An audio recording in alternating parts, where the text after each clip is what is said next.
Hello दोस्तों, नमस्कार। मैं हेमंत कुमार आप सभी का हार्दिक स्वागत करता हूं। दोस्तों, आज से एक नए लेक्चर सीरीज की शुरुआत करने जा रहे हैं, जिसमें हम लोग डिस्कस करेंगे बेसिक साइंस एंड इंजीनियरिंग के एमसीक्यूज का। लेकिन इसमें सबसे पहले हम उन एमसीक्यूज को शामिल करेंगे जो हमारे 2024 एग्जाम में पूछे गए हैं। आप सभी को पता है कि हमारा जो एग्जाम है वो 2024 में 4 शिफ्ट में हुआ था और इन 4 शिफ्ट में बेसिक साइंस इंजीनियरिंग के लगभग 130-135 क्वेश्चंस पूछे गए हैं। तो उन सारे क्वेश्चंस को पार्ट वाइज हम डिस्कस करेंगे, टॉपिक ले लेकर के, एक एक टॉपिक करके। तो आज का जो टॉपिक हमारा वो बेसिक इलेक्ट्रिसिटी का है और यहाँ से एनालिसिस में मैंने पाया है कि बेसिक इलेक्ट्रिसिटी जो आपका टॉपिक है इससे लगभग 6 से 7 क्वेश्चन पर शिफ्ट में पूछा गया। तो चूंकि इसका वेटेज ज्यादा है इसलिए हमने पहले पार्ट में इसी का डिस्कस किया करने की कोशिश की है। दोस्तों, आपको मैं एक चीज बता दूं कि मेरी कोशिश ये रहेगी कि जितने भी क्वेश्चंस आपके एग्जाम में पूछे गए हैं उन टॉपिक से जितने भी एक्सप्लेनेशन हो सकता है, जितना ही डिटेल एक्सप्लेनेशन हो सकता है, उतना मैं करने की कोशिश करूँगा ताकि आपको इन टॉपिक्स से या इन टॉपिक बेस्ड कॉन्सेप्ट से अगर क्वेश्चन दोबारा कहीं एग्जाम में मिले या इवन टेस्ट सीरीज में मिले या कहीं मिले, तो आप उसको आसानी से सॉल्व कर पाएँ। तो बिल्कुल लेक्चर के अंत तक बने रहिएगा। अगर आपको यह वीडियो अच्छा लगे तो उसको लाइक, शेयर ज़रूर कीजिएगा और चैनल को सब्सक्राइब निश्चित रूप से करना है आपको। चलिए, तो स्टार्ट करते हैं आज के लेक्चर की। दोस्तों, देखेंगे कि आप सबसे पहला क्वेश्चन हमारे पास क्या है। पहला क्वेश्चन है हमारे पास, द क्वालिटी फैक्टर Q और a series RLC circuit at resonance is a measure of the। देखिए बेसिकली यहाँ पर जो आपका Q फैक्टर है, क्वालिटी फैक्टर जिसे हम Q फैक्टर या क्वालिटी फैक्टर कहते हैं, इसका डेफिनेशन पूछा है आपसे, है ना। और ये किससे रिलेटेड है? ये सीरीज RLC सर्किट से रिलेटेड है। किसका केस है? रेजोनेंस का केस है। तो यहाँ पर तीन चीजें हैं, एक तो क्वालिटी फैक्टर है, ठीक है, दूसरा RLC सर्किट सीरीज में है और तीसरा आपका रेजोनेंस है। तो सबसे पहले मैं आपको बता दूं मेरे प्यारे दोस्तों कि series RLC circuit, sorry RLC circuit जो होता है वो दो तरीके के होते हैं, सीरीज और पैरेलल, ठीक है। तो यहाँ पर सीरीज की बात की जा रही है और रेजोनेंस है, तो रेजोनेंस की बात हमें पहले करनी पड़ेगी, फिर हम आएंगे क्वालिटी फैक्टर पर, तभी हमें समझ में आएगा कि क्वालिटी फैक्टर कैसे होता है सीरीज रेजोनेंस के लिए। तो सबसे पहले अगर हम बात करें सीरीज सर्किट की, आरएलसी सर्किट की, देखिए इसमें क्या होता है कि एक आपके पास रेजिस्टेंस रहेगा, साथ ही साथ सीरीज में इसके आपका इंडक्टिव रिएक्टेंस रहेगा और इसके इस सीरीज में आपका कैपेसिटिव रिएक्टेंस रहेगा, ठीक है। और इससे हमने क्या किया, एक सप्लाई दे दिया। जैसे ही मैंने सप्लाई दिया तो यहाँ पर करंट फ्लो होना शुरू हो जाएगा। ये आपका क्या है, आर है, ये आपका इंडक्टिव रिएक्टेंस एक्सएल जिसे रिप्रेजेंट करते हैं और आपका कैपेसिटिव रिएक्टेंस जिसे हम एक्सिस से रिप्रेजेंट करते हैं, ठीक है। और इन तीनों को अगर हम मिला दें, टोटल रेजिस्टेंस अगर निकाले, किसी भी आरसी सर्किट का टोटल इफेक्टिव रेजिस्टेंस है उसे हम लोग इंपीडेंस कहते हैं। क्या कहते हैं? इंपीडेंस। हिंदी में कहेंगे हम लोग प्रतिबाधा। Total effective resistance of the RLC circuit is known as impedance, या जिसे हम हिंदी में कहेंगे प्रतिबाधा। It is represented by a Z, capital Z. और इसका जो फॉर्मूला होता है वो डेरिवेशन से निकलता है, लेकिन यहाँ मैं केवल फॉर्मूला लिख रहा हूँ, डेरिवेशन की यहाँ पे जरूरत नहीं है। R is square plus X L minus XC का होल स्क्वायर। तो इस जो जेड का आपका जो फॉर्मूला है इसको आप ध्यान रखेंगे, क्योंकि इस पर बेस्ड आपसे न्यूमेरिकल भी पूछा सकता है और इस पर बेस्ड कॉन्सेप्ट से क्वेश्चंस भी आपके पूछे जाते हैं एग्जाम में, ठीक है। तो ये आपने समझ में आ गया आपको कि आरसी सीरीज सर्किट क्या है। अब हम बात करते हैं रेजोनेंस की। देखिए, तो रेजोनेंस में सबसे पहले आपको ये ध्यान रखना है कि रेजोनेंस का कंडीशन क्या होता है। कंडीशन फॉर अ रेजोनेंस, तो मेरे प्यारे दोस्तों, कंडीशन बहुत इंपॉर्टेंट है, एग्जाम में कई बार यहां से क्वेश्चन पूछा गया है। कंडीशन क्या होता है? कंडीशन ये है कि जब भी किसी आरएलसी सीरीज सर्किट में एक्सएल यानी कि इंडक्टिव रिएक्टेंस इक्वल टू हो जाए किसके, कैपेसिटिव रिएक्टेंस यानी कि एक्सी के, तो कहा जाता है कि उस सीरीज आरएलसी सर्किट में रेजोनेंस हो रहा है, यानी कि रेजोनेंस हो गया है, ठीक है। तो ध्यान रखेंगे कि जब भी किसी सीरीज सर्किट में एक्सएल यानी कि इंडक्टिव रिएक्टेंस इक्वल टू हो जाए किसके, कैपेसिटिव रिएक्टेंस के, तो हम कहेंगे कि वो जो सीरीज सर्किट है वो रेजोनेंस के कंडीशन को फॉलो कर रहा है, यानी कि उसमें रेजोनेंस हो गया है, ठीक है। तो देखिए अब ध्यान से एक चीज कि यहाँ पर अगर अगर ये एक्सएल बराबर है एक्सी के, तो ये जो आपका पार्ट है पूरा का पूरा पार्ट क्या हो जाएगा, जीरो हो जाएगा, क्योंकि एक्सएल एक्सी के बराबर है, दोनों के बीच में माइनस का साइन है, तो दोनों एक दूसरे को कैंसिल कर देगा और जो जेड बचेगा यहाँ से वो जेड क्या बचेगा, केवल आर स्क्वायर बचेगा। और चूंकि आर स्क्वायर का अंडर रूट है तो ये क्या हो जाएगा, आर। तो ये बात समझ में आ गई होगी आप लोग को। जब भी रेजोनेंस का केस हो तो यहाँ पर जो टोटल इफेक्टिव रेसिस्टेंस है यानी कि जेड है वो आर के बराबर हो जाता है। तो यहाँ पर देखेंगे मेरे प्यारे दोस्तों कि जेड जो है वो मिनिमम हो गया है। क्यों मिनिमम हो गया है? क्योंकि एक्स और एक्सी ये टर्म एक दूसरे को कैंसिल करके केवल आर बच रहा है यहाँ पर। तो आर बच रहा है तो जेड मिनिमम हो गया, ठीक है, जो कि बराबर किसके आर है। और हम सभी को पता है मेरे प्यारे दोस्तों, सभी को पता है कि आई अगर फॉर्मूला लिखे आई इक्वल टू क्या होता है, वी अपॉन आर होता है ओम के नियम से। और आर यहाँ पर क्या है, एक मिनट, यहाँ पर सीरीज सर्किट है, आरएलसी सर्किट, तो यहाँ पर आर किसके बराबर होगा, जेड के। और हम सभी को पता है कि यहाँ पर जेड क्या है, रेजोनेंस के केस में मिनिमम है यानी कि आर है, तो ये क्या हो जाएगा, वी अपॉन आर। तो चूंकि जेड मिनिमम है यहाँ पर, इसीलिए जो करंट होगा वो मैक्सिमम होगा।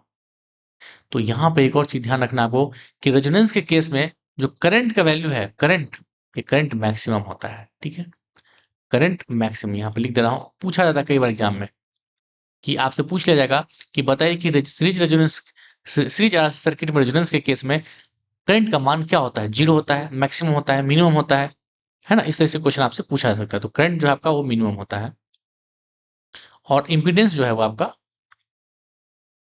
मैक्सिमम होता है। सॉरी, करंट मैक्सिमम होगा ना, यहाँ पे मैंने उल्टा लिख दिया। जो करंट है आपका वो मैक्सिमम होगा, करंट क्या होगा, मैक्सिमम, और इम्पीडेंस जो है वो आपका मिनिमम होगा, ठीक है। यहाँ से इसको देख लेंगे आप, इतनी चीजों का आप अच्छे से ध्यान रखेंगे, ठीक है। तो ये रेजोनेंस का केस है और यहाँ से रेजोनेंस से क्वेश्चन अगर आपसे पूछेंगे तो आप आसानी से इसको आराम से सॉल्व कर देंगे। इस तरह से कहीं से भी क्वेश्चन आपसे पूछा सकता है, ठीक है। तो अच्छे से इसको ध्यान रखेंगे। अब हम बात करते हैं किसकी, क्वालिटी फैक्टर की।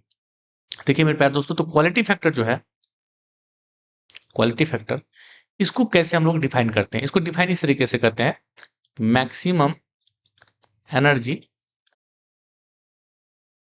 स्टोर्ड, क्या है, मैक्सिमम एनर्जी स्टोर्ड, ठीक है। और दूसरा डिवाइडेड बाय एनर्जी लॉस्ट, ठीक है, एनर्जी लॉस्ट।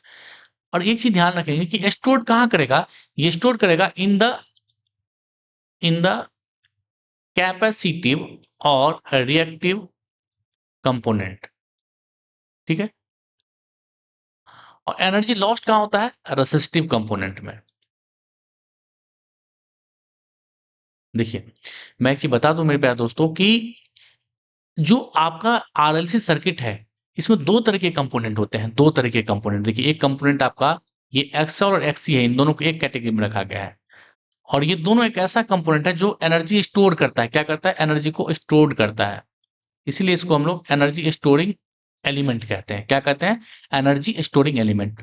और दूसरा जो आपका वो एनर्जी को डिसिपिएट करता है, यानी कि यहाँ पर एनर्जी लॉस्ट होगा, तो इसको हम लोग क्या कहते हैं, इसको हम लोग एनर्जी लॉस्ट कह सकते हैं या लॉस्ट कंपोनेंट कह सकते हैं, ठीक है। तो दो तरह के कंपोनेंट है। तो यहाँ पर जो ऊपर में मैंने लिखा है कि maximum energy stored in the capacitive और रिएक्टिव कंपोनेंट, दोनों में से किसी भी एलिमेंट में एनर्जी स्टोर होगा उसका, और एनर्जी जो लॉस्ट होगा रेसिस्टिव कंपोनेंट में, उस दोनों का जो रेशियो है वही आपका क्या है, क्वालिटी फैक्टर है, ठीक है। चलिए, तो इस बात को समझ में आ गए होंगे आपको। अब देखिए यहाँ पर एक चीज और ध्यान रखेंगे, इसका फॉर्मूला ये भी होता है क्वालिटी फैक्टर का, आप इसको ऐसे भी रिप्रेजेंट कर सकते हैं कि देखिए चूंकि यहाँ पे एनर्जी की बात हो रही है ना, एनर्जी में क्या है, दोनों तरफ एनर्जी है, तो एनर्जी तो एनर्जी आपका दोनों एक दूसरे को आपका क्या लिख सकते हैं, इस तरीके से लिख सकते हैं, जो एनर्जी स्टोर हुआ है किसमें, मान लेते हैं हम एक्सएल में, है ना, और ये आपका एनर्जी लॉस्ट हो कहाँ पर, रेसिस्टिव कंपोनेंट में, तो इसको आप ऐसे भी लिख सकते हैं। तो ये फॉर्मूला बन जाएगा आपका क्वालिटी फैक्टर बराबर एक्सएल अपॉन आर। अगर एनर्जी स्टोर्ड हुआ है किसमें, रिएक्टिव कंपोनेंट में, सॉरी कैपेसिटिव कंपोनेंट में, तो ये आपका बनेगा एक्सी और अपॉन में आर, ठीक है। इस तरीके भी फॉर्मूला आपसे एग्जाम में कभी पूछे सकते हैं, तो आप इसको अच्छे से ध्यान रख लेंगे, ठीक है। इसके अलावा एक और फॉर्मूला होता है वन अपॉन, इन दोनों ही को सॉल्व करेंगे तो ये निकल के आ जाएगा आपका one upon R L upon C. इस फॉर्मूला को ही आप अच्छे से ध्यान रखेंगे, यहां से डायरेक्टली क्वेश्चन कई बार पूछा जाता है एग्जाम में, ठीक है। तो इतने सारे क्वालिटी फैक्टर को आपको ध्यान रखना है, पहला ये डेफिनेशन, ये फार्मूला और ये फार्मूला, ठीक है। तो इतना आप ध्यान रखेंगे तो इससे क्वेश्चन जितने भी अगर क्वेश्चन आएंगे तो आप आसानी से लगा लेंगे, ठीक है। चलिए, तो हम बात करते हैं अपने सवाल पे आते हैं। सवाल क्या हमारा कि the quality factor Q circuit at resonance is the measure of, तो बेसिकली यहाँ से पूछ जा रहा है आपसे क्या, ये आपसे पूछा जा रहा है डेफिनेशन। तो क्या है देखिए, the rate of energy loss relative to energy stored, यानी कि एनर्जी स्टोर का कंपैरिजन अगर एनर्जी लॉस के साथ हो रहा है तो यही क्या करता है, डिफाइन करता है क्वालिटी फैक्टर को, यानी कि option A is the right answer. ठीक है, तो बस आपको समझ में आ गया। ये देखिए डेफिनेशन से निकल के आएगा कि maximum energy stored to the energy lost in the resistive component. तो अगर इस तरह से पूरा पूछा जाए या कभी इस तरह से लेटर पूछा जाए तो आसानी से क्वेश्चन को आप आसानी से क्या करेंगे, टिक कर देंगे, option A is the right answer. ठीक है, राइट ऑप्शन। नेक्स्ट देखिए सवाल क्या है कि what is the formula for the heat produced in a conductor due to the electric current flowing through it. तो बेसिकली कोई कंडक्टर है, उस कंडक्टर में अगर आप करंट फ्लो करा रहे हैं और यहाँ पर इसमें कुछ रेसिस्टेंस है, तो यहाँ से आपसे पूछा जा रहा है कि बताइए हीट कितना प्रोड्यूस होगा। तो मेरे प्यारे दोस्तों, आप सभी को पता है कि एनर्जी एनर्जी बराबर क्या फॉर्मूला होता है, पावर इंटू टी, है ना। पावर इंटू टी, टी मतलब टाइम है, यहाँ पर पावर है। यहाँ पर ये एनर्जी, ये एक्चुअली हीट एनर्जी की बात करें तो आप इसे हीट एनर्जी लिख सकते हैं। ठीक है, और हम सभी को पता है कि पी को हम लोग क्या लिखते हैं, आई स्क्वायर आर लिखते हैं, है ना। आई स्क्वायर आर लिखते हैं और ये टी है, तो टी मल्टीप्लाई में आ जाएगा।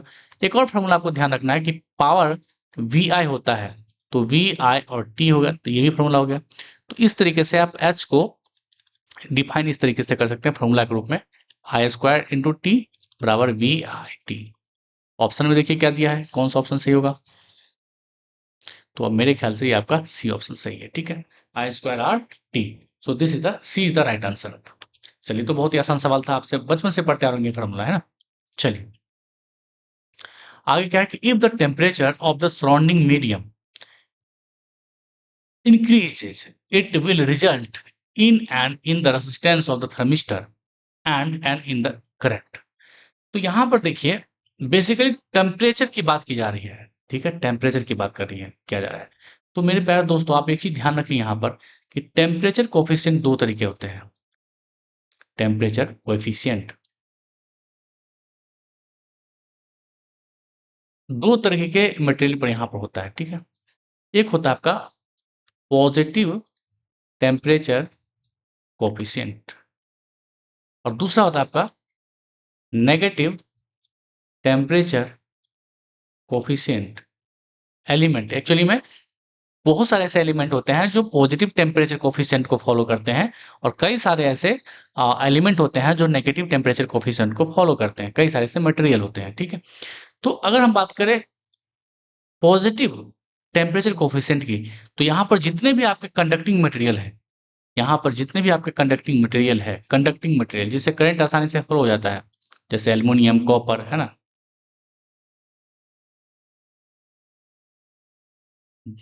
एग्जाम्पल आप लिख सकते हैं एल्युमिनियम, कॉपर, टीन, ठीक है, आयरन, ये सब, ये कि सारे के सारे किस में आएंगे, पॉजिटिव टेम्परेचर कोफिशिएंट में आएंगे। ठीक है, और नेगेटिव टेम्परेचर कोफिशिएंट में आते हैं आपके semi conductor semi conducting materials. ठीक है, तो जितने भी सेमी कंडक्टिंग मटेरियल्स हैं और साथ ही साथ आपके थर्मिस्टर थर्मिस्टर भी एक सेमी कंडक्टिंग मटेरियल ही है बेसिकली, तो मैंने अलग से लिख दिया, कोई बात नहीं। लाइक एग्जाम्पल के तौर आप एग्जाम्पल लिख सकते हैं। एग्जाम्पल में आपका हो जाएगा आपका सिलिकॉन, जर्मेनियम, ठीक है, बोरॉन, फास्फोरस, ये सब जितने भी हैं सारे के सारे क्या है, सेमी कंडक्टिंग मटेरियल है और इनके जो टेम्परेचर कोफिशिएंट होता है वो नेगेटिव होता है। क्या होता है, नेगेटिव। और इनके जो जितने भी कंडक्टिंग मटेरियल्स होते हैं वो सारे के सारे क्या होते हैं, पॉजिटिव होते हैं। अब इन दोनों में डिफरेंस क्या है, देखिए जो पॉजिटिव आपके टेम्परेचर कोफिशिएंट होते हैं वहां पर आपका जो आर है, रेजिस्टेंस है, वो डायरेक्टली प्रोपोर्शनल टू होता है टेम्परेचर के। यानी कि अगर टेम्परेचर हम बढ़ाएंगे तो पॉजिटिव टेम्परेचर कोफिशिएंट वाले एलिमेंट में उसका रेजिस्टेंस भी बढ़ेगा। ठीक है, लेकिन इसका ठीक उल्टा होता है आपका नेगेटिव टेम्परेचर कोफिशिएंट वाले एलिमेंट का। अगर यहाँ पर अगर टेम्परेचर बढ़ाते हैं तो रेजिस्टेंस क्या होगा, कम हो जाएगा। यानी कि ये एक दूसरे के अपोजिटली रिलेटेड है, यानी कि इनवर्सली प्रोपोर्शनल होते हैं। जैसे अगर यहाँ पर आप अगर टेम्परेचर बढ़ाओगे तो रेजिस्टेंस यहाँ पर कम हो जाएंगे। ठीक है, इतनी बात समझ में आ गई। पॉजिटिव टेम्परेचर कोफिशिएंट में जितने भी एलिमेंट हैं वो रेजिस्टेंस वो टेम्परेचर के क्या है, समानुपाती है। आर जो है वो समानुपाती है टी के, और लेकिन नेगेटिव टेम्परेचर कोफिशिएंट में जितने भी एलिमेंट हैं वो इनवर्सली प्रोपोर्शनल है आर के, यानी कि टेम्परेचर अगर आप बढ़ाएंगे तो रेसिस्टेंस क्या होगा, कम हो जाएगा। ठीक है, यहाँ पर पूछा जा रहा है एक सवाल में थर्मिस्टर के बारे में। किसके बारे में पूछा जाए, थर्मिस्टर में। अगर थर्मिस्टर में अगर हम टेम्परेचर बढ़ाते हैं, लेकिन टेम्परेचर सराउंडिंग मीडियम इंक्रीजेज, तो अगर हम टेम्परेचर बढ़ा रहे हैं तो थर्मिस्टर केस में तो क्या होगा रेसिस्टेंस का। तो पहले तो रेसिस्टेंस बढ़ेगा या कम होगा ये पूछ रहा है, फिर पूछ रहा है क्या होगा करंट का, करंट बढ़ेगा या कम होगा ये पूछा जा रहा है। तो देखिए थर्मिस्टर केस में केस हमारा क्या है, नेगेटिव टेम्परेचर कोफिशिएंट का। और नेगेटिव टेम्परेचर कोफिशिएंट में अगर आप टेम्परेचर को बढ़ा रहे हैं तो रेसिस्टेंस क्या होगा, डिक्रीज होगा। तो यहाँ पर इस वाले बॉक्स में तो रेसिस्टेंस के बारे में पूछा जा रहा है, तो यहाँ तो आ जाएगा कि रेसिस्टेंस आपका डिक्रीज हो रहा है। लेकिन आप सभी को पता है कि आई जो होता है क्या होता है, बी अपॉन आर होता है ना। तो यहाँ से आप पूछा जाए करंट के बारे में कि आप भाई बताओ करंट बढ़ेगा या कम होगा। तो आप सभी को पता है कि रेसिस्टेंस क्या हो रहा है, रेसिस्टेंस यहाँ पर कम हो रहा है। तो रेसिस्टेंस कम हो रहा है, तो चूंकि करंट के साथ रेसिस्टेंस का यहाँ पर उल्टा रिलेशन है, तो रेसिस्टेंस अगर कम हो रहा है तो करंट क्या हो रहा है, बढ़ेगा। यानी कि आपका जो करंट है वो आपका इंक्रीज कर जाएगा। ठीक है, तो ऑप्शन देखिए जिसमें हमारा पहले डिक्रीज होगा और फिर इंक्रीज होगा। देखिए पहला डिक्रीज है और फिर इंक्रीज, यानी कि ऑप्शन ए ही आपका राइट आंसर है। ठीक है, तो इस तरीके से हम सवाल को सॉल्व करते हैं। तो अब इस तरह से क्वेश्चन कभी भी आए आपके लाइफ में, कहीं भी आ जाए, तो आप आसानी से ऐसे क्वेश्चन को टिक मार के निकल जाएगा आगे। ठीक है, तो ये इसलिए मैं एक्सप्लेन कर रहा हूँ ताकि आप कभी एग्जाम में आए क्वेश्चन तो आपसे छूटे नहीं। ठीक है, चलिए आगे बढ़ते हैं। नेक्स्ट क्वेश्चन है fourth number question, if the voltage across a conductor is doubled while keeping the resistance constant what happens to the current through the conductor. तो काफी आसान सवाल है। देखिए क्या है, कह रहा है क्या कि करंट इक्वल टू क्या होता है, सभी को पता है current equal to V upon R है। और कह रहा है क्या कि अगर हम रेसिस्टेंस को कांस्टेंट कर दें, तो रेसिस्टेंस को कांस्टेंट कर देंगे तो आई जो है वो डायरेक्टली प्रोपोर्शनल किसके हो जाएगा, वी के हो जाएगा। अब अगर है कि voltage across a conductor is doubled, यानी कि वोल्टेज को हम डबल कर रहे हैं, इसको हम दुगुना बढ़ा दे रहे हैं, तो करंट क्या होगा भाई। जब इसको दुगुना करेंगे, इसको हम दुगुना कर देंगे तो करंट भी दुगुना हो जाएगा। सिंपल सी बात है, क्योंकि दोनों एक दूसरे के प्रोपोर्शनल है। तो अगर इसको 2 टाइम्स बढ़ा देंगे तो ये भी 2 टाइम्स बढ़ जाएगा, यानी कि करंट भी जो है आपका डबल हो जाएगा, यानी कि ऑप्शन डी आपका राइट आंसर। ठीक है, नेक्स्ट क्वेश्चन देखिए। नेक्स्ट क्वेश्चन है कि in an AC circuit if the power factor is 1 it means that, यानी कि पावर फैक्टर 1 अगर हो जाता है किसी एसी सर्किट में तो इसका मतलब क्या हुआ, ये आपसे पूछा जा रहा है। ऑप्शन को हमें देखना है, लेकिन सबसे पहले यहाँ पर हम लोग बात करेंगे कि पावर फैक्टर होता क्या है। तो मेरे प्यारे दोस्तों, पावर फैक्टर को आप डिफाइन क्या किया, simply power factor. Power factor क्या होता है, इसको हम लोग रिप्रेजेंट करते हैं कॉस फाई से। यहाँ पर फाई क्या है, फाई है फेज एंगल। क्या है, फेज एंगल। और ये फेज एंगल क्या होता है, किसी भी एसी सर्किट में वोल्टेज एंड करंट के बीच का एंगल। ठीक है, एंगल बिटवीन, इसको लिख सकते हैं angle between voltage and current. तो इसको आप सबसे पहले ध्यान रखें, क्योंकि यहाँ से भी क्वेश्चन आपसे एग्जाम में पूछा सकता है कि भाई फाई क्या है, फाई है फेज एंगल, और एंगल किसके बीच का है, वोल्टेज और करंट के बीच का है। ठीक है, साथ ही साथ ये जो आपका पावर फैक्टर है इसको हम डिफाइन भी करते हैं इस तरीके से, the ratio of resistance to the impedance. ठीक है, दूसरा और भी इसके क्या है, डेफिनेशन है, the ratio of the true power, यानी कि एक्टिव पावर, ट्रू पावर जिसे हम एक्टिव पावर भी कहते हैं, टू द अपरेंट पावर। तो इतने सारे आपके डेफिनेशन है पावर फैक्टर के, तो आप ध्यान रखेंगे, इस तरह से क्वेश्चन कहीं भी पूछा सकता है। ठीक है, चलिए तो पावर फैक्टर के बारे में हम लोग बात कर लिया। अब देखिए मैं आपको एक चीज बता दूं कि आपका प्योरली रेसिस्टेंस या प्योरली रेसिस्टिव अगर आपके पास कोई सर्किट है, तो ऐसे केस में जो आपके फाई है, ये जो फाई एंगल है, फेज एंगल, वो आपका क्या होता है, जीरो होता है। ठीक है, प्योरली रेसिस्टिव केस में पहला केस आपको ध्यान रखना है। ठीक है, दूसरा ये ध्यान रखना है for the case of for the case of purely inductive circuit में क्या होगा, फाई। तो प्योरली इंडक्टिव केस में फाई की जो वैल्यू होती है 90 डिग्री, और ये क्या होता है, लैग करता है। अब ये लैग और लीड क्या है, ये चीज मैं आपको जब लेक्चर लूंगा इस टॉपिक्स पर तो आप उसको देखेंगे तो आपको समझ में आएगा। अभी फिलहाल इतना ही ध्यान रखेंगे, ठीक है। नेक्स्ट क्या है, अगर सर्किट ऐसा हो जाए प्योरली कैपेसिटिव, और ये बहुत इंपॉर्टेंट चीज बता रहा हूँ आपसे, इससे 3 क्वेश्चन पूछे गए हैं आपके एग्जाम में, है ना, 3 क्वेश्चन पूछे गए हैं। बहुत इंपॉर्टेंट टॉपिक मैं अभी डिस्कस करने जा रहा हूँ, ठीक है। प्योरली कैपेसिटिव केस में जो आपका फेज एंगल होता है वो आपका होता है 90 डिग्री, लेकिन ये होता है आपका लीड, ठीक है। ये बात समझ में आ गया आप लोगों को। और देखिए पावर जो होता है वो पावर क्या होता है, B P equal to V I cos five, ठीक है। V P equal to V I cos five, ये आपका ट्रू पावर होता है, या आप इसे कह सकते हैं एक्टिव पावर, ठीक है। तो यहां पर देखिए क्वेश्चन में क्या पूछा गया है कि in an AC circuit if the power factor is 1, it means that, power factor 1 का मतलब क्या हुआ भाई, पावर फैक्टर 1 देखिए, पावर फैक्टर क्या है, ये आपका P F equal to cos five. तो कॉस फाइव, ये कॉस फाइव की वैल्यू 1 कब होगी, जब फाइव की वैल्यू 0 होगी, है ना। भाई आप ये बताइए कॉस फाइव इक्वल टू 1 कब होगी, जब फाइव की वैल्यू 0 होगी, तब तो कॉस 0 1 हो जाएगा, है ना। तो यहां पर आपके समझ में आ गई किसी बात की फेज एंगल 0 है, क्या है, फेज एंगल 0 है। और आप मुझे ये बताइए कि फेज एंगल 0 कब है, फेज एंगल 0 कब होता है, किस केस में फेज एंगल 0 होता है। तो आप सभी को पता है कि फेज एंगल 0 कब होता है, for the purely resistive circuit, क्या, for the purely resistive circuit. तो इसका मतलब आपका the circuit is purely resistive, B option सही है, ठीक है।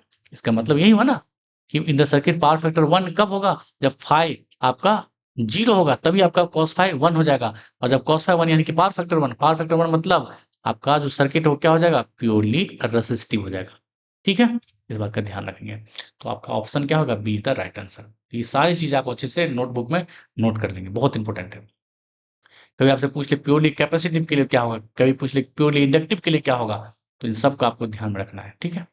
चलिए नेक्स्ट क्वेश्चन,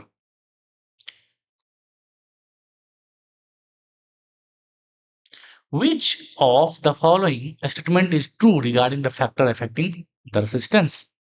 देखिए तो रेसिस्टेंस किस किस चीज को इफेक्ट करता है, तो आप सिंपल ध्यान रखिए चीजों को। एक रेसिस्टेंस का फॉर्मूला होता है R equal to rho L upon A. यहां पर ध्यान रखेंगे कि रो क्या है, रो है आपका रेसिस्टिविटी, क्या है, रेसिस्टिविटी। इससे बहुत क्वेश्चन पूछे गए एग्जाम में, अच्छे से ध्यान रखेंगे। रेसिस्टिविटी ऑफ द मटेरियल, ठीक है। और it's depends on, it depends on the nature, nature of the material, यानी कि मटेरियल का नेचर कैसा है, एल्युमिनियम का है, कॉपर का है, टीन का है, आयरन का है, किस चीज का एलिमेंट है, किस चीज का मटेरियल है, किस चीज का कंडक्टर है, उनके गुणों पर ये डिपेंड करता है रो की वैल्यू कितनी होगी। हालांकि फिक्स्ड होती है, कांस्टेंट होती है। जैसे एल्युमिनियम का कोई भी ले लीजिए मटेरियल, तो उसका हर जगह फिक्स होगा। कॉपर का कोई भी ले लीजिए तो उसका हर जगह फिक्स होगा उसकी रेसिस्टिविटी, ठीक है। तो रेसिस्टिविटी रेसिस्टिविटी आपका कांस्टेंट टर्म है, लेकिन वो डिपेंड करता है कि वो किस मटेरियल का है, कौन सा मटेरियल है, उसका नेचर कैसा है, ठीक है। चाहे एल्युमिनियम का है, कॉपर का है, या आयरन का है, या फिर टीन का है, क्या कार्बन का है, किस चीज का, उस पर डिपेंड करता है, ठीक है। दूसरी बात, अब आप क्या बचा यहाँ पर, आर। आर जो है डायरेक्टली प्रोपोर्शनल एल है, और एल क्या है, लेंथ ऑफ द कंडक्टर। ये एल क्या है, लेंथ ऑफ द कंडक्टर। और दूसरा क्या है, R is inversely proportional to A. ये ए क्या है, cross sectional, cross sectional area of the conductor, ठीक है। तो आपको ध्यान रखना है ये एल है लेंथ ऑफ द कंडक्टर, जो कि आर के समानुपाती है, और आपके ये यहाँ पर व्युत्क्रमानुपाती है आर के। ये क्या है? Cross sectional area of the conductor. ये कंडक्टर है ना, ये कंडक्टर है, देखिए कंडक्टर। तो ये जो क्रॉस सेक्शनल एरिया है इसको हम लोग ए कहते हैं, और ये टोटल लेंथ है उसको हम लोग एल कहते हैं। ठीक है, एक चीज और ध्यान रखेंगे कि यहाँ पर आर जो है वो डायरेक्टली प्रोपोर्शनल होता है टेम्परेचर के। मैंने अभी बताया, क्योंकि कंडक्टिंग मटेरियल की बात हो रही है तो यहाँ पर टेम्परेचर के समानुपाती होता है। तो आपका आर समानुपाती टी के है, आर समानुपाती एल के है, और तीसरा ध्यान रखेंगे कि आर व्युत्क्रमानुपाती ए के है, यानी क्रॉस सेक्शनल एरिया के है। ठीक है, तो ये चीज आपको ध्यान रखना है। अब आप क्वेश्चन में देखते हैं क्या है। क्वेश्चन में क्या पूछा जा रहा है कि विच of the following statement is true regarding the factor affecting the resistance of the conductor. कौन सा रेजिस्टेंस के रेजिस्टेंस को अफेक्ट कर रहा है, कौन सा फैक्टर है, ये पूछा जा रहा है। देखिए पहला ऑप्शन देखते हैं, ऑप्शन पढ़ने के बाद पता चलेगा। Resistance is inversely proportional to the resistivity of the material. तो रेसिस्टिविटी मटेरियल ऐसा तो नहीं है कि ये इनवर्सली प्रोपोर्शनल है, तो ये तो ऑप्शन गलत है। Resistance is directly proportional to the cross sectional area of the conductor. नहीं, क्रॉस सेक्शनल एरिया के व्युत्क्रमानुपाती है, तो ये भी ऑप्शन गलत है। Resistance is independent of the conductor's length. ऐसा भी नहीं है, क्योंकि देखिए यहाँ पर लेंथ पर बिल्कुल डिपेंडेंट है, इंडिपेंडेंट तो है नहीं, तो ये ऑप्शन भी गलत है। नेक्स्ट है कि resistance increases with an increase in the temperature of most metals. यानी कह रहा है कि अगर हम टेम्परेचर को इंक्रीज करेंगे तो रेजिस्टेंस भी इंक्रीज होगा। ऐसा है? तो बिल्कुल है, क्योंकि आर जो है टी के टेम्परेचर समानुपाती है। तो आपका आपका क्या हो जाएगा, ये जो है, एक सेकेंड,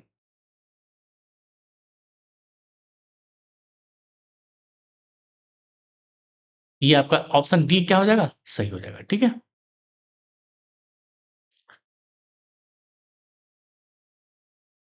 इतनी बात समझ में आ गई।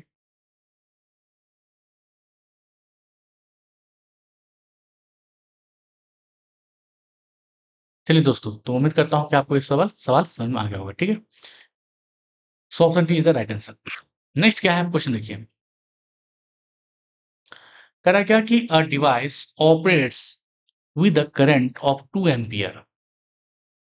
यानी कि करंट की वैल्यू गिवन है आपके पास, करंट गिवन है, आई इक्वल टू कितना दे रखा है, 2 ampere, and the voltage V की वैल्यू देखिए ना कितना, 12 volt. What is the energy consumed in 5 minutes. यानी कि टाइम दे रखा है आपके पास 5 मिनट। तो 5 को आप 60 सेकंड में कन्वर्ट कर लीजिए तो कितना हो जाएगा, 300 सेकंड। क्योंकि मिनट में चलता नहीं है, ऐसा यूनिट सेकंड होता है, आप सभी को पता है, इसलिए हमने 5 मिनट को सेकंड में चेंज कर दिया, 60 से मल्टीप्लाई कर 300 सेकंड हो गया। आपसे पूछ रहा है एनर्जी कंज्यूम, तो भाई एनर्जी कंज्यूम के लिए मैंने आपको फॉर्मूला अभी बताया था आपको। दो तरीके का फॉर्मूला था, एनर्जी इक्वल टू क्या होता है, पी इंटू टी। इसको आप लिख सकते हैं वी आई, पावर क्या लिखते हैं, V into I into T, या फिर आप लिख सकते हैं I square R into T. तो यहाँ पर ये आई स्क्वायर आर वाला लगेगा या फिर वी आई टी वाला लगेगा, ये सोचना है आपको। देखिए यहाँ पर फॉर्मूला में क्या क्या दे रखा है, क्या क्या गिवन है आपके क्वेश्चन में, आई दे रखा है, वी दे रखा है, टी दे रखा है। आर तो कहीं नहीं दे रखा है, आर चूंकि नहीं दे रखा है तो ये वाला फॉर्मूला नहीं लगेगा। केवल फॉर्मूला कौन सा लगेगा, वी आई टी, क्योंकि आपके पास वी भी है, आई भी है और टी भी है। तो सिंपली मल्टीप्लाई कर दिए, सबको आंसर आ जाएगा आपके पास, 2 इंटू वो 12 और गुने 300 है ना, 300 है ये, सॉरी। तो 2 इंटू 12 इंटू 300, ये कितना हो जाएगा, 12 24 72, यानी कि 7200 joule. So option D is the correct. ठीक है, चलिए नेक्स्ट क्वेश्चन क्या है। ये क्वेश्चन हालांकि लिमिटिंग एरर का है, चैप्टर 1 का, लेकिन चूंकि रेसिस्टेंस वगैरह दे रखा है, इसमें थोड़ा सा कॉन्सेप्ट सीरीज रेसिस्टेंस का है, इसलिए मैंने इस क्वेश्चन को यहाँ पे ले लिया है। ठीक है, देखिए यहाँ पर रेसिस्टेंस जो है आपके, कनेक्शन रेसिस्टेंस का दो तरीके का होता है। एक होता है आपका सीरीज और दूसरा होता है आपका पैरेलल। हम सभी को पता है कि सीरीज रेसिस्टेंस में अगर हम आर इक्विवेलेंट लिखें तो क्या होता है, सभी रेसिस्टेंस का सम, सभी को आप ऐड कर देंगे तो आपका टोटल रेसिस्टेंस निकल जाएगा किसी भी सीरीज रेसिस्टेंस के सर्किट का। ठीक है, अगर पैरेलल की बात करें तो क्या होता है, 1 upon R equivalent equal to 1 upon R one plus 1 upon R two plus 1 upon R three and so on. ठीक है, तो ये आपका किसके लिए है, पैरेलल के लिए है। यहाँ पर केस किसके है, देखिए यहाँ पर रेसिस्टेंस फॉलोइंग द सर्किट, ये आपका कनेक्टेड इन सीरीज बता रहा है, तो सभी आपको कनेक्टेड इन सीरीज है। और यहाँ पर लिमिटिंग एरर का कॉन्सेप्ट लगेगा, देखो 5% एरर है इसमें, इसमें भी 5% एरर है, और यहाँ भी 5% है, यानी तीनों रेसिस्टेंस सीरीज में कनेक्टेड है। तो टोटल रेसिस्टेंस आपसे पूछा जा रहा है, तो टोटल रेसिस्टेंस क्या होता है भाई, R one plus R two plus R three. ठीक है, तो टोटल रेसिस्टेंस जब पूछा जा रहा है तो आप इसको कैसे लिखेंगे, देखिए ध्यान से। R1 दे रखा है कितना, एक सेकेंड,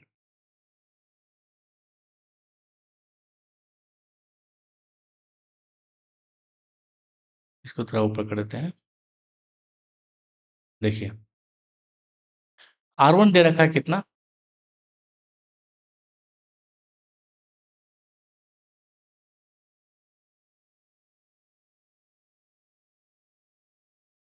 R1 की वैल्यू कितना गिवन है, देखिए 30 ओम, 30, और प्लस R2 कितना है, 60 ओम, प्लस R3 कितना है, 50 ओम। ठीक है, साथ ही साथ यहाँ पर इसका 5% और लेना है आपको, है ना, एड के रूप में। तो प्लस माइनस 5, 30 का 5%, 5% मतलब 5/100। इसी तरीके से 60 का लेना है आपको, प्लस माइनस 60 इंटू कितना, 5% लेना है इसका भी, क्योंकि इसका भी 5% दे रखा है, तो 5/100। और इसी तरीके से 50 का लेना है, तो 50 इंटू 5/100। ठीक है, तो मुझे बताइए इन सब का कितना वैल्यू आ जाएगा कैलकुलेट करने के बाद। देखिए, तो इसका जो वैल्यू हो जाएगा ये आपका 3 पंचे 30 पंचे 150, यानी कि आपका 1.5 आ जाएगा। सॉल्व करेंगे तो 1.5 प्लस माइनस, इसका जब सॉल्व करेंगे तो 6 पंचे 30, यानी कि प्लस माइनस 3 आ जाएगा। ठीक है, और इसका आ जाएगा 50 पंचे 250, यानी कि 2.5 प्लस माइनस 2.5। तो देखिए इन सबको जोड़ेंगे तो क्या आ जाएगा, इन सबको जोड़ेंगे तो हमारे पास आ जाएगा 140। ठीक है, और इन सबको जोड़ेंगे तो कितना आ जाएगा, 7, प्लस माइनस 7। तो बस हो गया आपका काम। देखिए कौन सा ऑप्शन है आपके पास, option D is the right answer. ठीक है, तो इस तरीके से हम लोग लिमिटिंग एरर केस में इस तरह से करते हैं कि जो भी परसेंटेज एरर दे रखा है सबको परसेंटेज में कन्वर्ट करके और इसको यहाँ पर हम लोग ऐड कर देते हैं लास्ट में। ठीक है, तो टोटल तो ये हो गया आपका 30, 60 और 50, और फिर उसका परसेंटेज लिमिटिंग एरर निकाल करके हमने जोड़ दिया। ठीक है, तो ऑप्शन आपका मिल गया।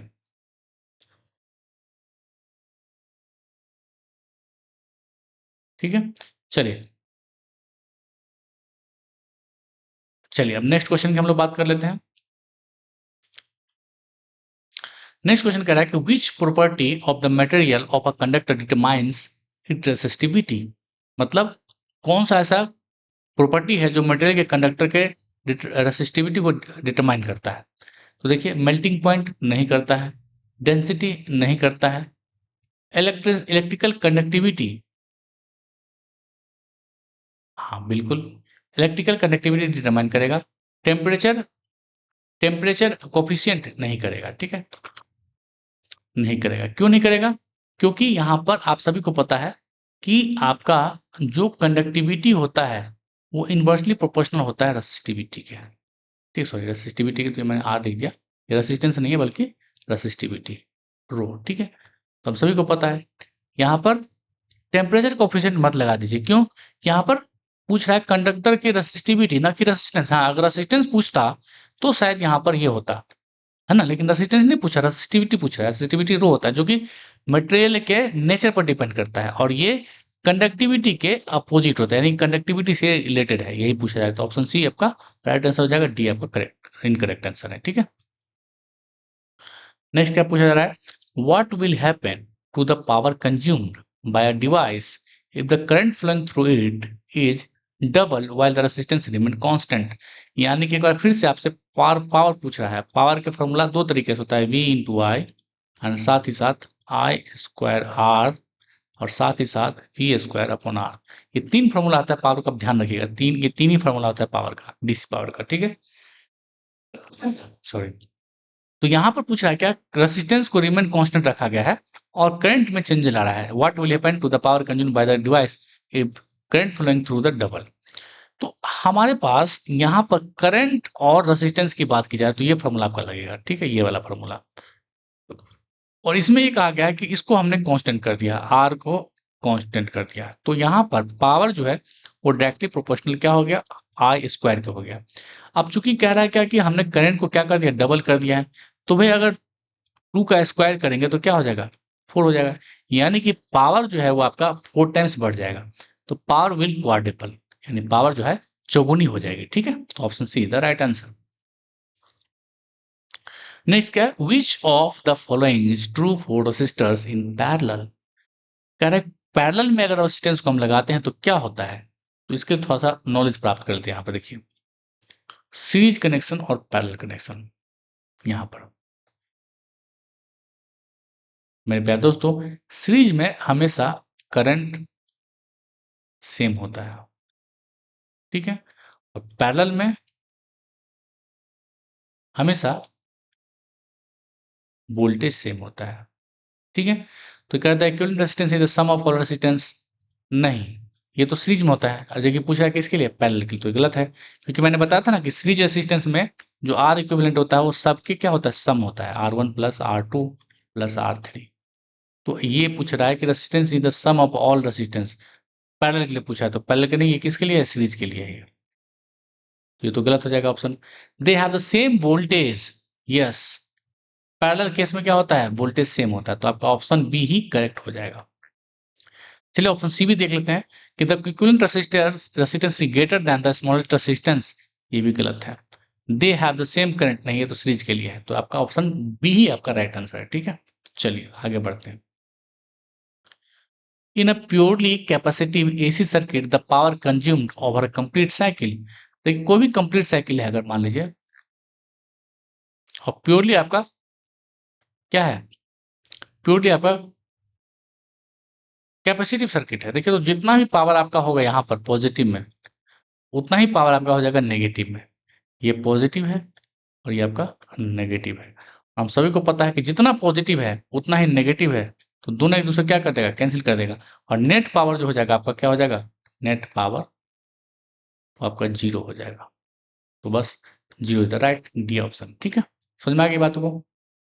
वैसे भी मैंने आपको पावर का केस बताया था, P is equal to V I cos phi, और मैंने बताया था कि for the case of purely capacitive circuit phi 90 degree क्या है, 90 डिग्री लीड, और 90 डिग्री अगर आप यहाँ पर पुट करेंगे वैल्यू वी आई कॉस 90, हम सभी को पता है कि 90 की वैल्यू कॉस 90 की वैल्यू क्या होता है, जीरो, तो पावर क्या हो जाएगा, जीरो। मैंने बताया था ना, कई बार क्वेश्चन पूछा गया है।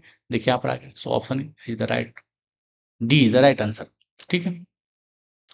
चलिए अब आगे देखिए, कह रहा है क्या, if the resistance R is constant and the voltage V across resistor is tripled, how does the power P changes. तो यहाँ पर रेसिस्टेंस आर की बात की जा रही है और वोल्टेज वी की बात की जा रही है। मैंने अभी बताया था आपको कि पावर का तीन formula, V into I, V square upon R, I square into R, ठीक है। तो यहाँ पर देखिए आर की वैल्यू है और वी की वैल्यू है, यानी कि वी और आर, यानी कि ये वाला फॉर्मूला आपका लगेगा, ठीक है। तो यहाँ पर कह रहा है क्या, कि रेसिस्टेंस को हमने कांस्टेंट कर दिया। जब रेसिस्टेंस को हमने कांस्टेंट कर दिया, हमने रेसिस्टेंस को कांस्टेंट कर दिया, इसको हमने कांस्टेंट मार दिया, तो P is proportional to V square. तो अब कह रहा है क्या कि हमने V को ट्रिपल्ड कर दिया, तो भाई इसको अगर आप ट्रिपल्ड करेंगे तो 3 का स्क्वायर हो जाएगा, यानी कि 9, 9 गुना हो जाएगा, तो पावर क्या हो जाएगा, 9 टाइम्स हो जाएगा, 9 टाइम्स। तो it increases by 9 times, option D is the right answer, ठीक है। बहुत ही आसान सवाल था। नेक्स्ट है क्या क्वेश्चन, कि a 60 watt bulb, light bulb operates on 120 volt, यानी कि V की वैल्यू दे रखा है 120 वोल्ट, पावर दे रखा है आपके पास 60 वाट, तो कह रहा है what is the current flowing through the bulb. तो P इक्वल तो हम सभी को पता है कि क्या होता है, आपसे करंट पूछा जा रहा है, तो V इंटू आई, यहाँ पे ये फार्मूला लगेगा। क्यों लगेगा ये फार्मूला, क्योंकि करंट पूछा जा रहा है, वोल्टेज और पावर गिवन है, वोल्टेज और करंट, पावर, ये तीन टर्म आ गया, तो इसे ही पूछिए फार्मूला लगेगा। यानी करंट आपसे पूछा जा रहा है तो करंट इक्वल टू क्या हो जाएगा, पी अपॉन वी। पी की वैल्यू कितनी गिवन है, 60 वाट, वी की वैल्यू कितनी है 120, यानी कि हो जाएगा 1/2, यानी कि 0.5 ampere. So option A is the right answer, ठीक है।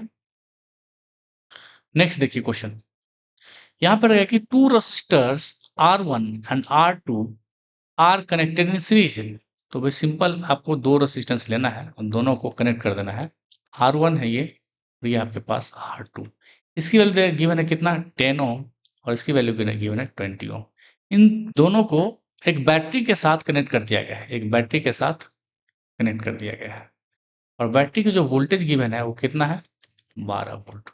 तो पूछ रहा है क्या, what is the voltage across R2, यानी कि R2, ये जो R2 है इसके अक्रॉस वोल्टेज आपसे पूछा जा रहा है। तो इसको कई सारे तरीके हैं। देखिए एक सिंपल तरीका ये है कि भाई इसमें सबसे पहले करंट निकाल लीजिए। तो करंट इक्वल टू क्या हो जाएगा, करंट इक्वल टू होता है V अपॉन R टोटल। तो वोल्टेज का वैल्यू कितना है 12, और चूंकि सीरीज है तो टोटल रेजिस्टेंस कितना हो जाएगा 10 प्लस 20 30, यानी कि 6 दूना 12 6 पंचे 30, ये आपका एम्पियर आपका करंट आ गया। लेकिन करंट नहीं पूछा रहा हमसे, हमसे पूछा रहा है कि R2 के क्रॉस वोल्टेज, तो इसके क्रॉस वोल्टेज कितना हो जाएगा भाई, तो यहाँ पर वोल्टेज होगा VR2 इक्वल टू IR2। तो I की वैल्यू अभी मैंने निकाला है 2/5, और R2 की वैल्यू कितनी है 20, तो 5 4 जा 20, यानी कि 4 दूना 8, तो यहाँ पर 8 वोल्ट आंसर हो जाएगा। ठीक है, पहला तो ये है। एक और जो बहुत अच्छा तरीका है वो मैं बता रहा हूँ आपको, बहुत ही बेहतरीन तरीका है। ये तो यहाँ पर आसान सर्किट है तो निकल गया, लेकिन जहाँ पर कॉम्प्लेक्स सर्किट हो जाए वहाँ पर भी आपका लग जाएगा, और वो कॉन्सेप्ट है वोल्टेज डिवाइडर रूल का। क्या, वोल्टेज डिवाइडर रूल।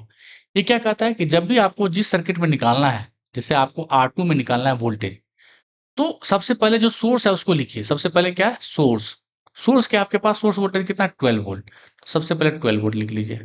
उसके बाद आपको किस रेजिस्टेंस से वोल्टेज निकालना है, तो आपको 20 ओम वाले में निकालना है, तो 20 लिख दीजिए। और नीचे में जितने भी रेजिस्टेंस सबको जोड़ दीजिए, 10 और 20 कितना हो जाएगा 30। एक लाइन में आपका आंसर निकल के आ जाएगा। देखिए 3 चौका 12, 4 दूना 8, 8 वोल्ट। ठीक है, तो ये एक लाइन में आपका वोल्टेज डिवाइडर रूल के थ्रू आ जाएगा निकल करके, कुछ और अलग से निकालने की जरूरत नहीं पड़ेगी। तो ये बहुत बेहतरीन तरीका है, कॉम्प्लेक्स सर्किट में भी आपको ये साथ देगा। ठीक है, तो देखिए 8 वोल्ट कौन सा, option be the right answer. ठीक है, इन सब चीजों के बारे में हम लोग बात डिटेल में करेंगे जब मैं बेसिक इलेक्ट्रिसिटी का डिटेल वीडियो लेके आऊंगा, डिटेल थ्योरी का डिटेल वीडियो लेके आऊंगा, तो वहां पर इन सब सारी चीजों को, सारे टेक्निक्स ट्रिक्स एंड टिप्स जितने भी सब मैं सिखाऊंगा आपको। ठीक है, अभी तो फिलहाल मैं जितना हो सकता है इस कम समय में बताने की कोशिश कर रहा हूँ। ठीक है, चलिए नेक्स्ट क्या है। अब देखिए यहाँ पर एक क्वेश्चन आया कि a copper wire has resistance R, if it radius is reduce to half while keeping the length constant, what will be the new resistance. देखिए यहाँ पर आपको चीज ध्यान रखना है, मैंने आपको फॉर्मूला बताया था कि आर जो है वो प्रोपोर्शनल होते हैं एल अपॉन ए के। ठीक है, ये बात तो समझ में आ रही है। इसका मतलब ये हुआ कि आप इसको ऐसे लिख सकते हैं, R1 upon R2 equal to L1 upon A1। इसका मतलब ये हुआ कि आप इसको ऐसे भी लिख सकते हैं, L1 upon pi R1 square. ठीक है,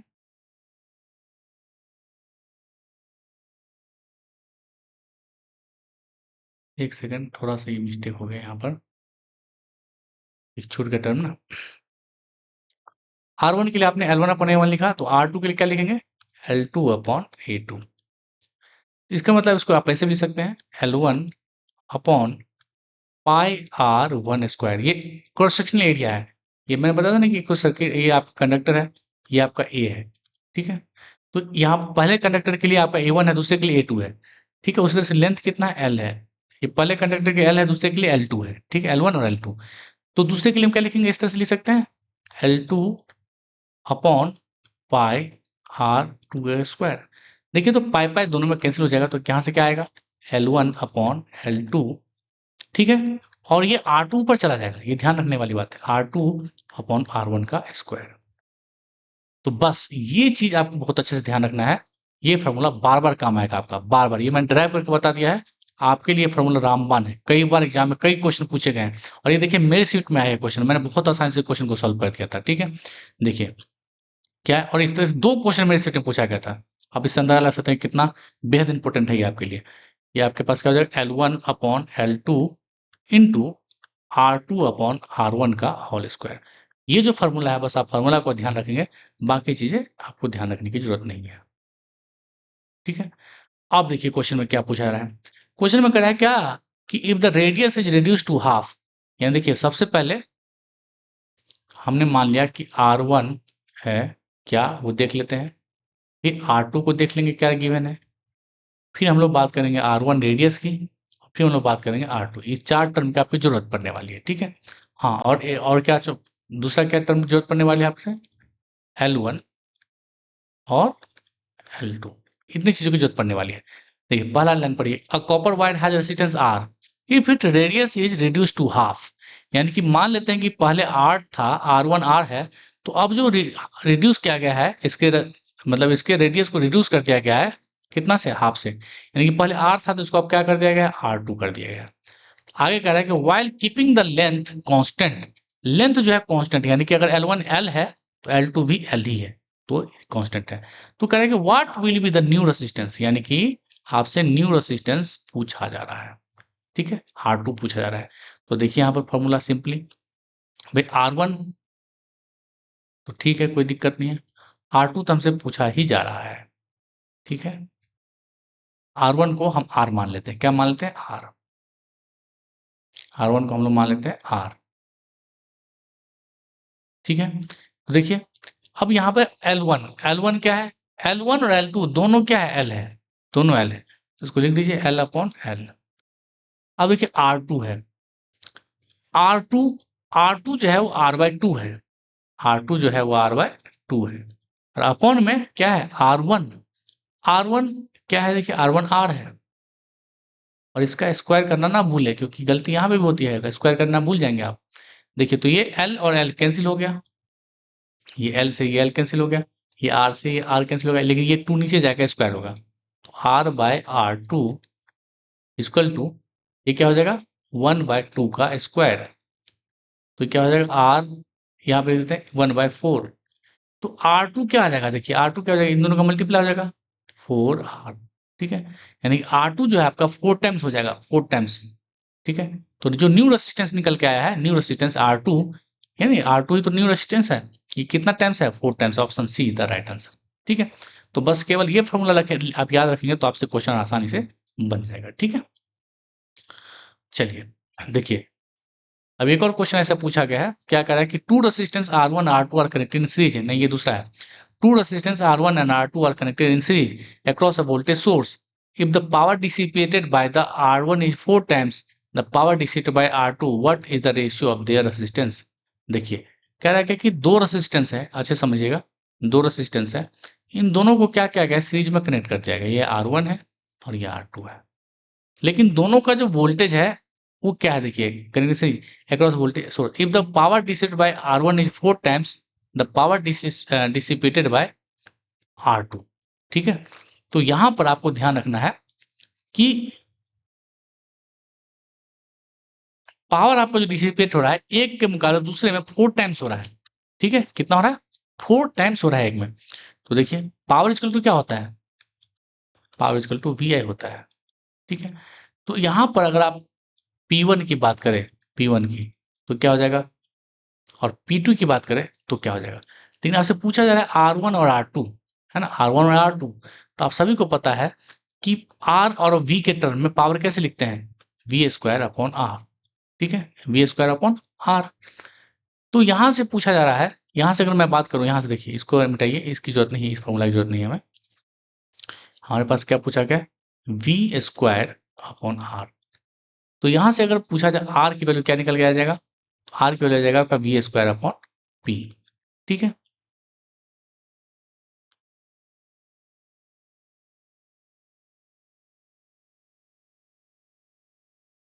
चलिए तो ये R1 हो गया, V1/P1, और R2 जो है वो क्या हो जाएगा? V1 सॉरी V2 का स्क्वायर/P2, ठीक है। इन दोनों का रेशियो पूछा जा रहा है। तो देखिए यहाँ पर क्या है,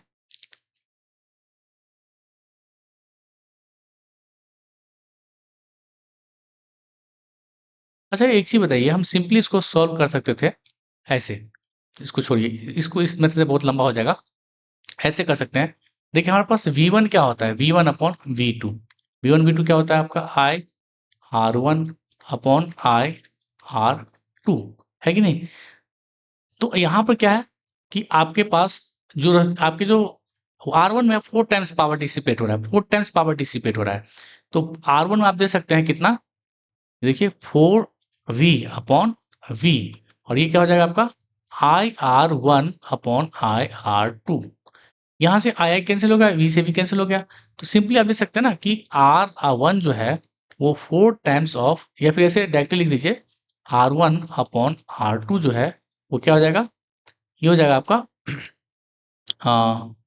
यहाँ से क्या आ जाएगा 4 और अपॉन में 1, यानी कि 4:1। ठीक है, तो ये आपका मेरे ख्याल से डी ऑप्शन होना चाहिए। ठीक है, और अगर इसको और कोई तरीका से देखें तो सेम आंसर आएगा कि नहीं, देख ले, चेक कर लेते हैं एक बार।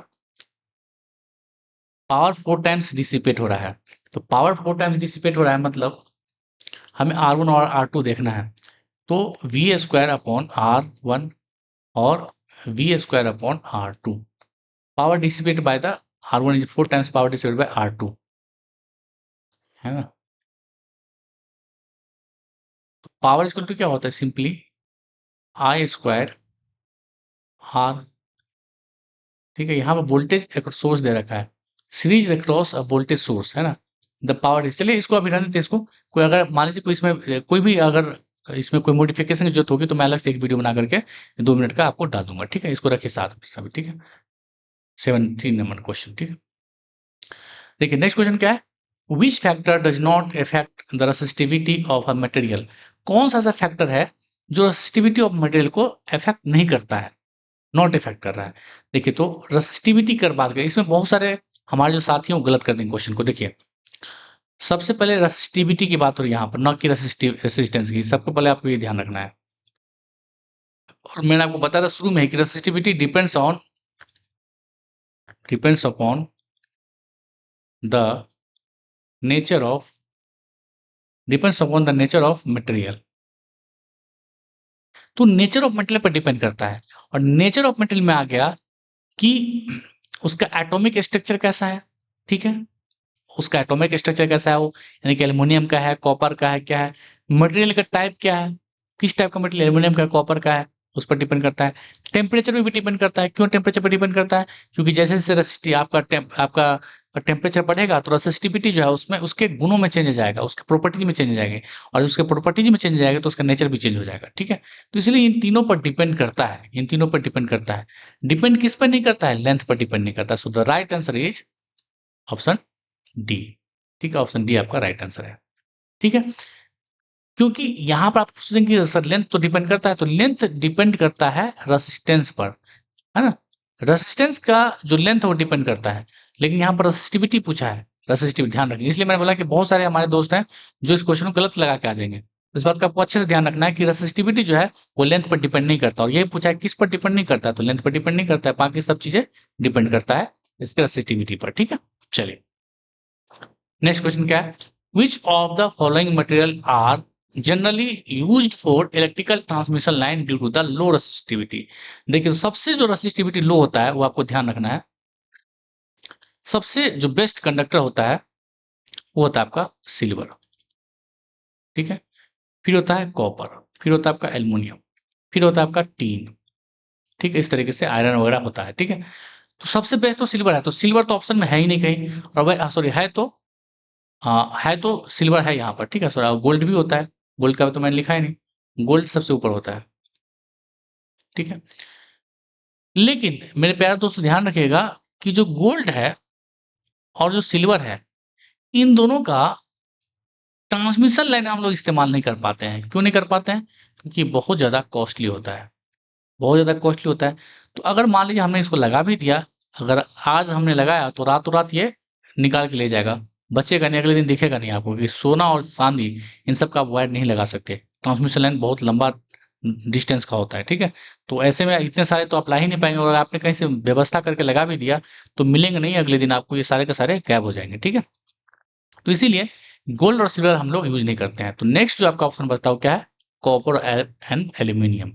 इन दोनों का खास बात यह है कि ये तो सस्ता भी है थोड़ा, और बेस्ट कंडक्टर माना जाता है। ठीक है, और साथ ही साथ इसकी अवेबिलिटी भी बहुत अच्छी खासी है।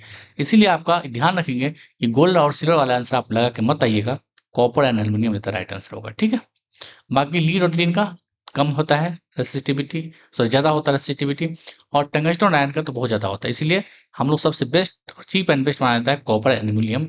इसलिए हम लोग कॉपर एंड एल्यूमिनियम का इस्तेमाल ज़्यादातर करते हैं ट्रांसमिशन लाइन में। ठीक है, क्योंकि इसका लो रेसिस्टिविटी भी होता है।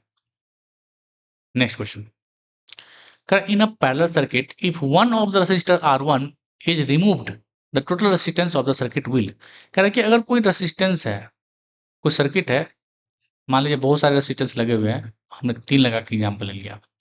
मानते हैं ये एक 1 ओम है, इसको भी हम 1 ओम ही मान लेते हैं, इसको भी हम 1 ओम ही मान लेते हैं। तो पूछा है कि आपसे बताइए कि टोटल रेसिस्टेंस कितना आ जाएगा। तो 1/R1 इक्वल टू क्या होता है, R1 plus R2 plus R3, इस तरीके से तो आप लिख सकते हैं 1/R इक्विवेलेंट 1/R1 की वैल्यू कितना है, 1 है, प्लस 1/R2 की वैल्यू कितना है, 1 है, प्लस 1/R3 की वैल्यू कितना है, 1 है। तो सब कुछ आप सॉल्व करेंगे तो ये आ जाएगा, इसका एलसीएम 3 और ये 1 2 3 यानी कि 3, ये कितना आ जाएगा, सर ये इन दोनों का एलसीएम क्या आ जाएगा, 1 आ जाएगा ना। कैसे गलती हो जा रहा है, ये हो जाएगा आपका 1, ये हो जाएगा 1, ठीक है।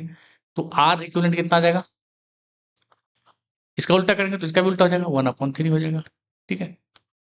तो ये कब है, ये 3। अब कह रहा है कि इसमें से अगर किसी को हम एक रेसिस्टेंस को हम क्या करते हैं, रिमूव कर देते हैं। मान लीजिए इसको हमने रिमूव कर दिया, तो अब कितने रेसिस्टेंस बचे हमारे पास, 2 रेसिस्टेंस बचे। इसका निकालिए, 1/R इक्विवेलेंट क्या हो जाएगा, 1/1 प्लस 1/1 यानी कि 2/1 और R इक्विवेलेंट क्या निकल के आ जाएगा, 1/2। तो यहाँ पे देखिए क्या था, 0.33 आएगा 1, और यहाँ पे क्या आ जाएगा, 0.5 ओम आ जाएगा। तो जब आपने एक रिमूव कर दिया है तो देखिए ना ये बढ़ गया है। जब आपने एक रिमूव कर दिया रेसिस्टेंस यहाँ से, 2 ही रहने दिए तो एक बढ़ गया, जबकि वैल्यू सेम है, यहाँ पे 1 ओम था, यहाँ पे 1 ओम था। तो इसका मतलब ये हुआ कि जब भी आप किसी पैरेलल में रेसिस्टेंस कोई कनेक्टेड है, उसमें से कोई एक आप एलिमेंट हटा देते हैं, तो जो टोटल रेसिस्टेंस वो क्या हो जाएगा, इंक्रीज हो जाएगा, यानी कि option A is the right answer, ठीक है। चलिए नेक्स्ट देखिए क्या है, what is the power factor for a purely inductive और प्योरली कैपेसिटिव एसी सर्किट। अभी ये बार-बार बता चुका हूँ मैं आपको कि प्योरली कैपेसिटिव या प्योरली इंडक्टिव सर्किट के लिए पावर फैक्टर क्या होगा।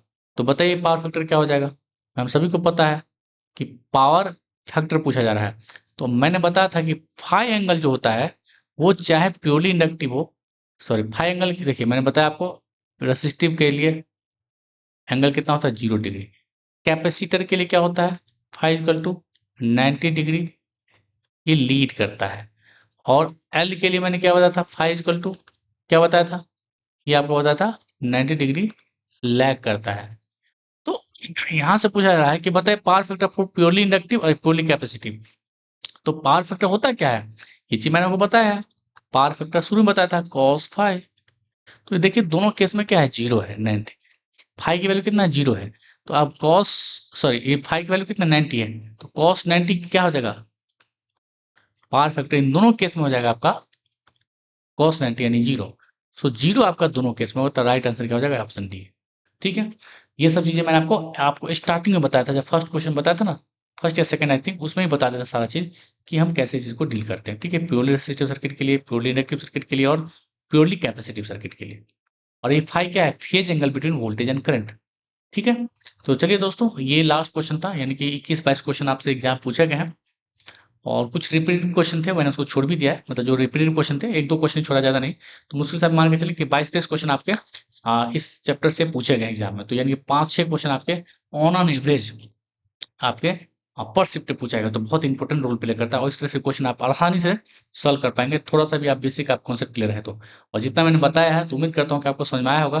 तो निश्चित रूप से आप इस चैप्टर से क्वेश्चन पूछेंगे तो आप उसको सॉल्व कर लेंगे आसानी से। ठीक है, चलिए, तो आप हमारे यूट्यूब चैनल को ज्वाइन कर सकते हैं, इस लिंक पर कनेक्ट करके क्लिक करके, और हमारे टेलीग्राम चैनल पर जुड़ सकते हैं इसके पीडीएफ और भी क्लास नोट्स हैं उसके पीडीएफ को प्राप्त करने के लिए। उम्मीद करता हूँ कि वीडियो अच्छा लगा होगा, इसको लाइक और शेयर जरूर कीजिए, साथ ही साथ चैनल को सब्सक्राइब कीजिए। Thank you so much for watching.